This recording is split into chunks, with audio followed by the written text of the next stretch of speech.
For many of us, the holidays are not only an excuse to shop, but also to eat a lot. I am still full from my second Thanksgiving dinner, which we had last night. There's a new study this morning that says we're not just adding pounds, we're also changing the way we think about our weight. That's right. Our concept of the ideal weight has ballooned since 1990, rising by more than 10 pounds for both men and women.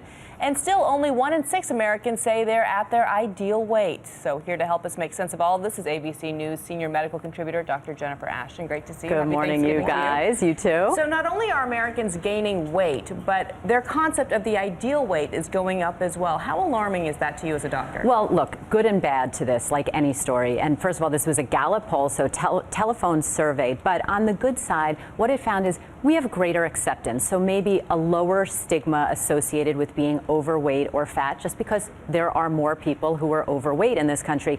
On the bad side, it is no secret. We know there are clear medical risks that accompany being overweight that range from an increase in certain types of cancers to an increase in risk of diabetes and heart disease. And more people will be facing these risks. So what do we do during the holidays when, we're trying to be conscious of our weight, trying to be healthy, but there are just plates full of cookies everywhere? What are your tips for navigating these landmines? Well, I think you're going to like my tip, Dan. Actually, it's don't worry about that one holiday or that 1 or 2 parties. Worry about what you do the other 364 days of the year, because we have to be realistic here. There's the ideal. It would be ideal if no one had a problem with their body weight, but the reality is very different. Most of us do. So when you're talking about that one holiday or that 1 or 2 holiday parties, basic tips, use your common sense, but enjoy yourself. You want to watch your portions. You want to watch the calories you consume in liquid form. Those are really, really pack a punch. And then if possible, take a nice long walk before and after and burn some calories. I was worried because I thought you were going to advise me to put out a plate of carrots at Thanksgiving. Just see, I surprised you, right? Enjoy it. Worry about the rest of the year. And quickly, though, for children, especially this time of year, we know that the childhood obesity rate continues to increase as well. What are some tips for families, not only for the adults,